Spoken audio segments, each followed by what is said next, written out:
Bom dia, boa tarde, boa noite. Sejam todos muito bem-vindos ao nosso espaço de troca de conhecimentos, leitura compartilhada e boa conversa. Então, o que temos para hoje? Olá, pessoa querida que está aqui me dando a honra de compartilhar mais esse momento de leitura, de bate-papo, de conversa, de aprendizado com você. Hoje já entrando aqui diretamente, mostrando o que vamos fazer, esse novo quadro, esse novo momento aqui do canal, onde eu pego uma amostra de um livro e leio para você. Caso você se interesse, vai ter o link aqui embaixo para você adquirir. Tá bom? Começando com o livro que para mim é o livro da vida, é o livro que é o must-have da literatura, que é o livro O Pequeno Príncipe. Se você gostou dessa ideia de eu ler a amostra do livro para que você possa ver se você tem interesse em comprar ou não, então eu vou te pedir um like aqui para que cheguem outras pessoas que possam também ter interesse nesse tipo de conteúdo. Agora, se você gosta de literatura em geral, né, dos mais diversos gêneros e tipos, eu te convido a te inscrever aqui no canal, porque a gente também faz leitura de livros na íntegra, leituras compartilhadas com comentários, tá bom? E aí você pode conhecer aqui as outras playlists. Bora para nossa leitura, começando com o livro O Pequeno Príncipe, que para mim é um livro fundamental, tá bom? Essa versão aqui que eu estou mostrando para vocês é a versão original, tradução original de 1952, com aquarelas do autor, tá? Então a gente já pode ver aqui um pouco dos desenhos. Creio que ele se aproveitou de uma migração de pássaros selvagens para fugir. Eu vou dizer que esse é um livro que eu leio assim, pelo menos a cada 2 anos, e eu sempre choro no final, não tem jeito não. Aqui, né, a dedicatória do livro a Leon Wert. Peço perdão às crianças por dedicar este livro a uma pessoa grande. Tem um bom motivo. Essa pessoa grande é o melhor amigo que possuo. Tem um outro motivo. Essa pessoa grande é capaz de compreender todas as coisas, até mesmo os livros de criança. Tenho ainda um terceiro motivo. Essa pessoa grande mora na França e ela tem fome e frio. Ela precisa de consolo. Se todos esses motivos não bastam, eu dedico então este livro à criança que essa pessoa grande já foi. Todas as pessoas grandes foram um dia crianças, mas poucas se lembram disso. Corrijo, portanto, a dedicatória a Leon Wert quando ele era criança. Aí vem o sumário, tal, e começa aqui com esse desenho clássico. Quem conhece, né, o livro Pequeno Príncipe, é o clássico esse desenho, né? Certa vez, quando tinha 6 anos, eu vi num livro sobre a Floresta Virgem, Histórias Vívidas, uma impressionante gravura. Ela representava uma jiboia engolindo um animal. Eis a cópia do desenho. E aí tá aí o desenho. Dizia o livro: as jiboias engolem sem mastigar a presa inteira. Em seguida, não podem mover-se e dormem os 6 meses da digestão. Refleti muito sobre as aventuras da selva e fiz com lápis de cor o meu primeiro desenho. O meu desenho número 1. E ele era assim. E tá aí o desenho. Mostrei minha obra-prima às pessoas grandes e perguntei se o meu desenho lhes dava medo. Responderam-me: por que um chapéu daria medo? Meu desenho não representava um chapéu. Representava uma jiboia digerindo um elefante. Desenhei então o interior da jiboia, a fim de que as pessoas grandes pudessem entender melhor. Elas têm sempre necessidade de explicações detalhadas. Meu desenho número 2 era assim. E aí tá aí o desenho, né? Agora mostrando o elefante.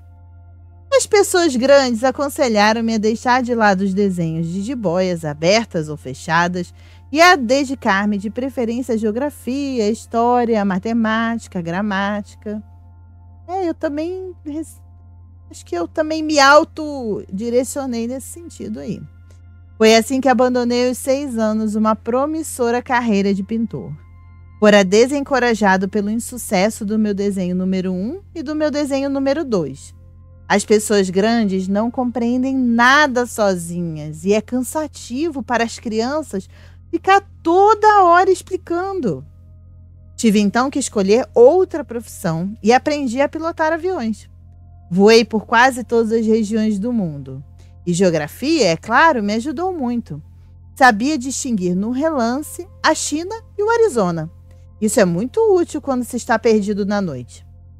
Dessa forma, ao longo da vida, tive vários contatos com muita gente séria. Convivi com grandes pessoas, vi-as bem de perto. Isso não melhorou muito a minha antiga opinião. Quando encontrava uma que me parecia um pouco esclarecida, fazia a experiência do meu desenho número 1, que sempre conservei comigo. Eu queria saber se ela era, na verdade, uma pessoa inteligente.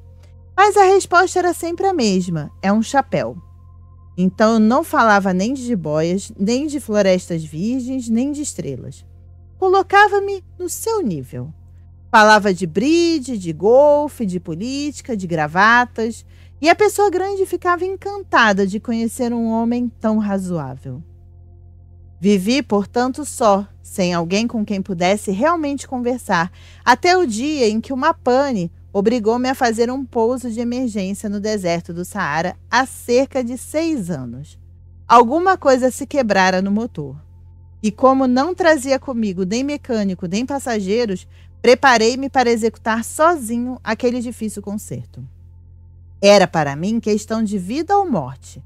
A água que eu tinha para beber só dava para 8 dias.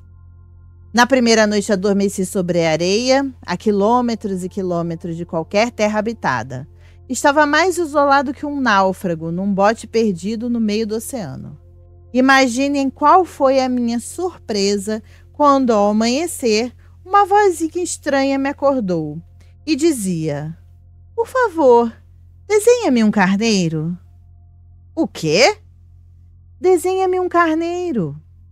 Levantei-me num salto, como se tivesse sido atingido por um raio. Esfreguei bem os olhos, olhei ao meu redor e vi aquele homenzinho extraordinário que me observava seriamente. Eis o melhor retrato que, passado algum tempo, consegui fazer dele. Meu desenho é com certeza muito menos sedutor que o modelo. Não tenho culpa. Fora desencorajado aos 6 anos pelas pessoas grandes da minha carreira de pintor e só aprender a desenhar jiboias abertas e fechadas. Olhava para aquela aparição com os olhos arregalados de espanto. Não esqueçam que eu me achava a quilômetros e quilômetros de qualquer região habitada. Ora, o meu pequeno visitante não me pareceria nem perdido, nem morto de não me parecia nem perdido, nem morto de fadiga, nem morto de fome, de sede ou de medo. Não tinha absolutamente a aparência de uma criança perdida no deserto, a quilômetros e quilômetros de qualquer região habitada. Quando finalmente consegui falar, perguntei-lhe: "Mas que fazes aqui?" E ele repetiu, então, lentamente, como se estivesse dizendo algo muito sério, até porque, lembrem-se, né, as crianças têm muito trabalho para explicar as coisas para as pessoas grandes. "Por favor, desenha-me um carneiro." Quando o mistério é impressionante demais, a gente não ousa desobedecer. Por mais absurdo que aquilo me parecesse, a quilômetros e quilômetros de todos os lugares habitados e com a vida em perigo, tirei do bolso uma folha de papel e uma caneta. Mas lembrei-me então de que eu havia estudado principalmente geografia, história, matemática e gramática e disse ao pequeno visitante, com um pouco de mau humor, que eu não sabia desenhar. Respondeu-me: "Não tem importância, desenha-me um carneiro." E tá aí, né, o desenho do Pequeno Príncipe. E a legenda: "Eis o melhor retrato que, passado algum tempo, consegui fazer dele." Como jamais houvesse desenhado um carneiro, refiz para ele um dos 2 únicos desenhos que sabia, o da jiboia fechada. E fiquei surpreso ao ouvir o garoto replicar: "Não, não! Eu não quero um elefante numa jiboia. A jiboia é perigosa e o elefante toma muito espaço. Tudo é pequeno onde eu moro. Precisa de um carneiro. Desenha-me um carneiro." Então, eu desenhei. Primeiro carneiro. Ele olhou atentamente e disse: "Não, esse já está muito doente. Desenha outro." Desenhei de novo. Meu amigo sorriu paciente. Bem vês que isso não é um carneiro, é um bode. Olha os chifres. Fiz mais uma vez o desenho, mas ele foi recusado como os anteriores. Esse aí é muito velho, quero um carneiro que viva muito tempo. Então, perdendo a paciência e como tinha pressa em desmontar o motor, rabisquei o seguinte desenho e arrisquei. Esta é a caixa. O carneiro que queres está aí dentro. E fiquei surpreso ao ver iluminar-se a face do meu pequeno juiz. Era assim mesmo que eu queria. Será preciso muito capim para esse carneiro? Por quê? Porque é muito pequeno onde eu moro. Qualquer coisa chega. Eu te dei somente um carneirinho. Inclinou a cabeça sobre o desenho. Não é tão pequeno assim. Olha, ele adormeceu. E foi assim que conheci um dia o Pequeno Príncipe. Levei algum tempo para entender de onde ele viera. O príncipezinho, que me fazia milhares de perguntas, parecia nunca escutar as minhas. Palavras pronunciadas ao acaso que foram pouco a pouco revelando a sua história. Assim, quando viu pela primeira vez meu avião, não vou desenhá-lo aqui, pois acho muito complicado, perguntou-me. Opa! Que coisa é aquela? Não é uma coisa, aquilo voa. É um avião, o meu avião. Eu estava orgulhoso de lhe dizer que eu voava. Então ele perguntou meio assustado. Como? Tu caíste do céu? Sim, respondi humildemente. Ah, isso é engraçado. E o Pequeno Príncipe deu uma bela risada que me irritou profundamente. Gosto que levem a sério as minhas desgraças. Em seguida acrescentou. Então tu também vens do céu. De que planeta tu és? Vislumbrei um clarão no mistério da sua origem e perguntei repentinamente. Tu vens então de outro planeta? Mas ele não me respondeu. Balançava lentamente a cabeça, observando o meu avião.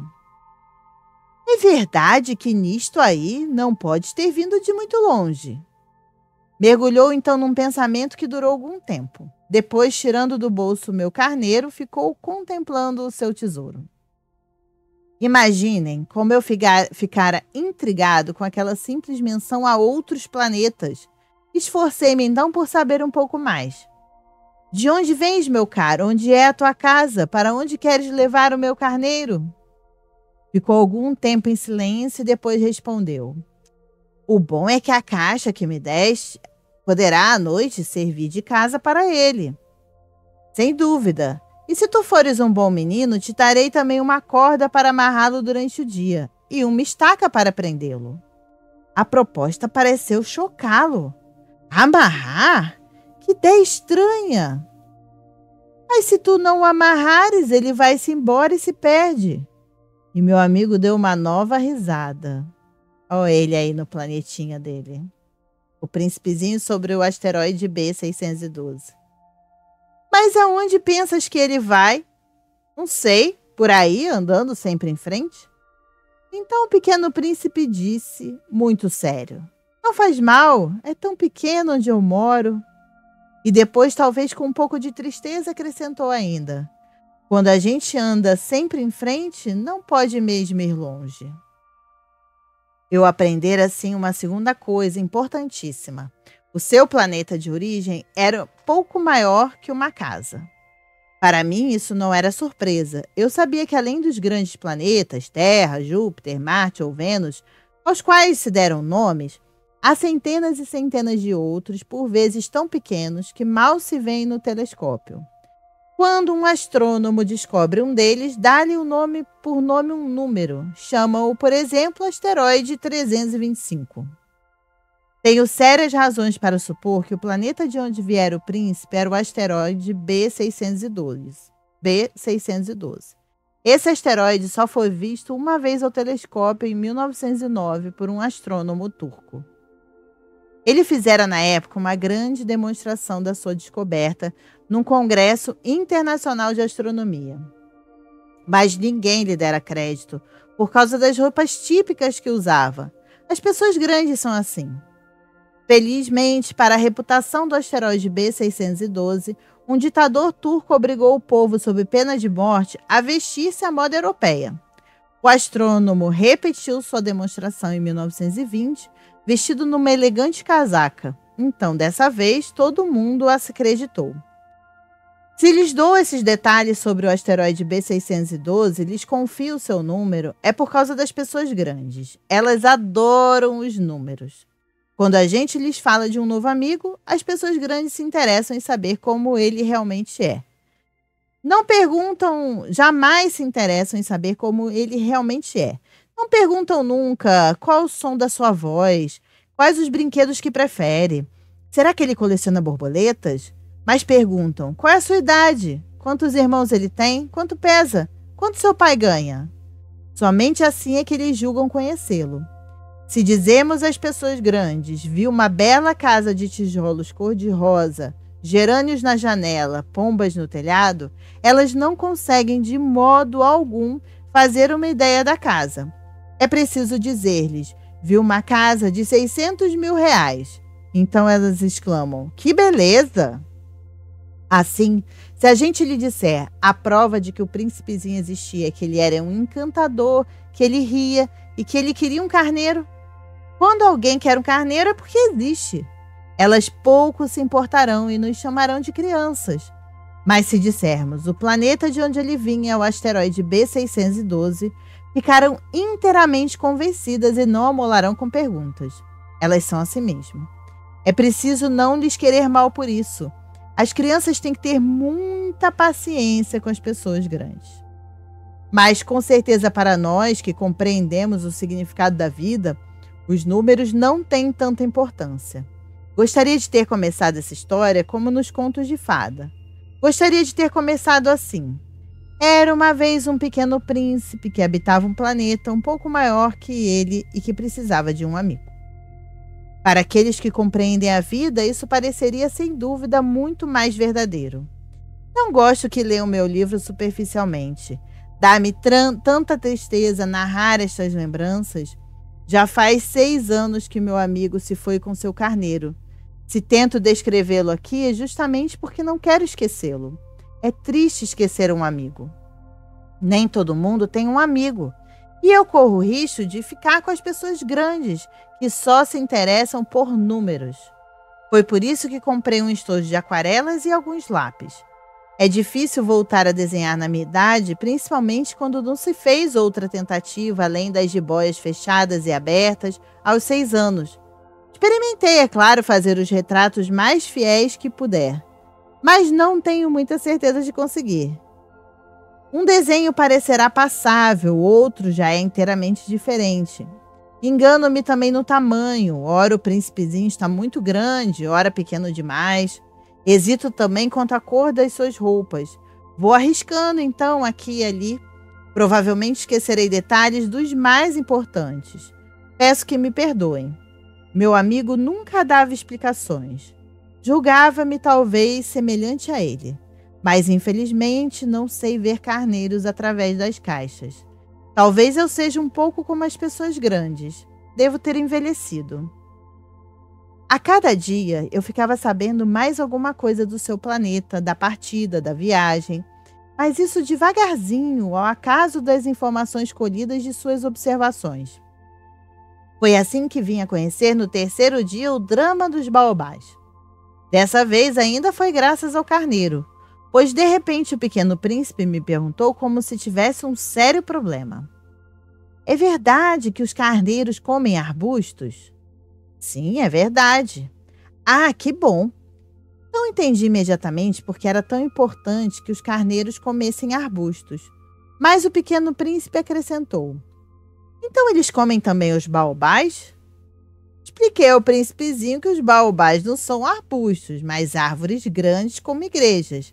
E que mesmo que ele levasse consigo toda uma manada de elefantes, eles não conseguiriam destruir um único baobá. A ideia de uma manada de elefantes fez o pequeno príncipe rir.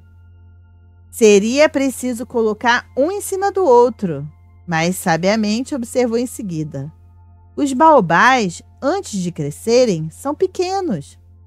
É verdade, mas por que tu desejas que os carneiros comam os baobás pequenos? Ora, vejamos. Respondeu-me como se tratasse de algo óbvio.